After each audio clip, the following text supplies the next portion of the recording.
Welcome back to Chronicle Unknown. In this explainer, we're diving headfirst into literally one of history's most epic and terrifying mysteries.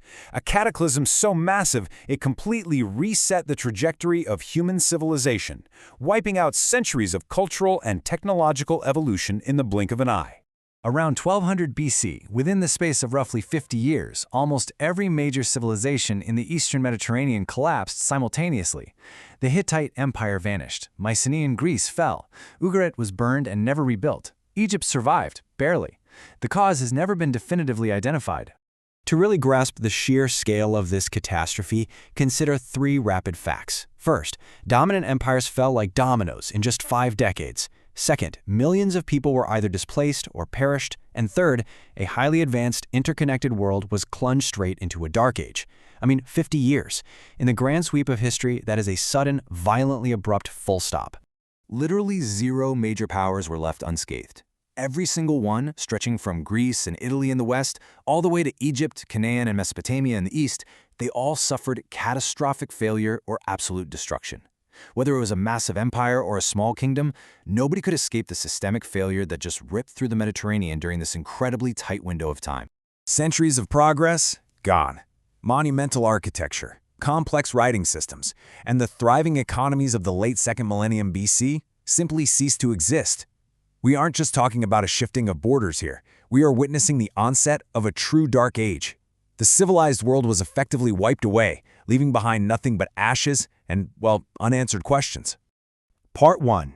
The scale of collapse and how a globalized world falls. We've got to realize that this wasn't some primitive era. It was a highly globalized, almost perfect system. As you can see illustrated here, the Hittites, Babylonians, Egyptians, and Canaanites were deeply, deeply intertwined. Through royal diplomacy, marriages, and incredibly complex international trade routes, these kingdoms relied completely on one another. They were importing copper, tin, gold, ivory, and grain across massive distances. It was a thriving global economy, honestly, kind of like our own today. The victims of this total systems failure? It's a heavy list. It included the Mycenaeans and the Minoans in the Aegean, the mighty Hittites in Anatolia, and eventually the Assyrians, Kassites, and Cypriots. When just one node in this highly connected network failed, the shockwaves were felt everywhere. The fall of one empire literally brought down the rest of them. Moving on to Part 2, the prime suspects, the Sea Peoples. So, what exactly happened to them? For over a century, going way back to the 1860s, early historians pointed their fingers at a mysterious coalition they thought was solely responsible for bringing the Late Bronze Age to its violent end. Take a look at these Egyptian records from Ramesses III's mortuary temple at Medinet Habu. The reliefs detail this massive, epic battle with a diverse coalition of invaders arriving by both land and sea. The texts name these shadowy factions, the Shardana, the Peleset, the Shekelesh, and the Luka. They showed up with varied weapons, wearing horned helmets or feathered headdresses, and even brought their families along in ox carts. It looked exactly like a massive migration of conquerors. But were they aggressors or victims? Modern archaeology suggests these shadow warriors were likely victims themselves. Instead of a unified, bloodthirsty army bent on world domination, the Sea Peoples were probably displaced refugees. They were caught up in a push-pull migration, basically fleeing a much larger crisis in their own homelands in the Western Mediterranean and Aegean and pushing eastward into kingdoms that were already weakened and crumbling. Which brings us to Part 3. The plot thickens with the perfect storm theory. Here's where complexity theory comes in.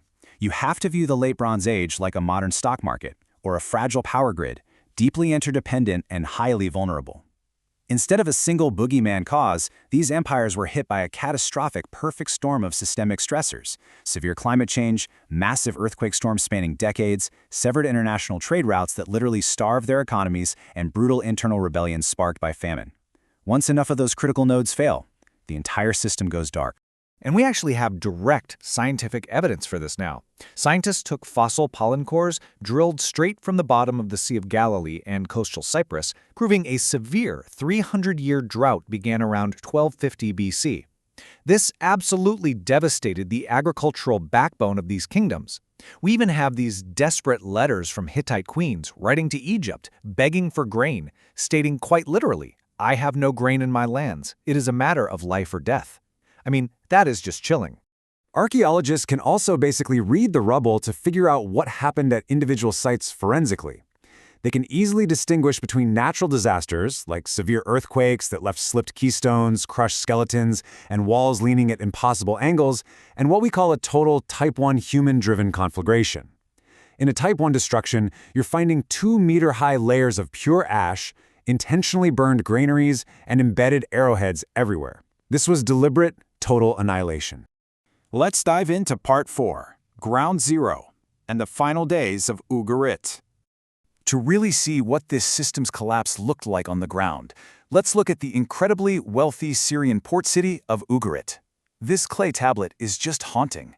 It's one of the final letters from the king of Ugarit, desperately pleading for help from the king of Cyprus. He writes, "My father, now the ships of the enemy have come. They have been setting fire to my cities and have done harm to the land. The land is thus prostrate." His own army was stationed far away in Hittite lands, and his navy was off the coast of Lycia. He was completely defenseless, and you can just feel the sheer panic in his words. Those reinforcements, they never arrived in time. The city was subsequently annihilated, leaving a massive 2-meter layer of ash across the ruins. Excavators even found hordes of hidden gold and bronze weapons buried beneath the floors. These were desperate attempts by the people to hide their wealth right before the attackers breached the walls. The really sad part? The slaughtered owners obviously never returned to collect them. But Ugarit's ultimate tragedy was that even before the physical fires started burning, the collapse of international trade routes had already cut off the lifeblood of their heavily globalized economy. When the overarching system failed, highly specialized cities like Ugarit simply had no way to survive. The site was abandoned, and it was never, ever rebuilt. Finally, Part 5, the cold case and its 3 open questions. While we clearly know how the dominoes fell, this epic collapse remains a massive cold case with a few glaring mysteries. First, we still don't know exactly where all the sea peoples originated from, or honestly, where they all eventually went. Second, we don't know the true sequence of the stressors. Did the drought cause the famine that caused the rebellions that invited the invaders, or was it all perfectly simultaneous? And third, perhaps most bafflingly, human history is absolutely full of disasters, but societies usually bounce back. So why did these massive, incredibly advanced societies completely fail to recover and rebuild after this specific catastrophe? What we do know for sure is that this apocalyptic end paved the way for something entirely new. The total destruction of the Bronze Age palace economies caused them to decompose into smaller entities. It ushered in a decentralized Iron Age, replacing the absolute monarchs and centralized empires with private merchants, entrepreneurial traders, and smaller, way more resilient city-states. Out of all that chaos came profound transformation. So, here's the crucial point to consider as we wrap up this explainer. Looking at this perfect storm of warfare, earthquakes, drought, and absolute systemic failure, what do you think was the primary cause of the Bronze Age collapse? The sea peoples, climate change, or something else? Let that mystery sit with you for a bit. Thanks for joining me on this journey into the unknown.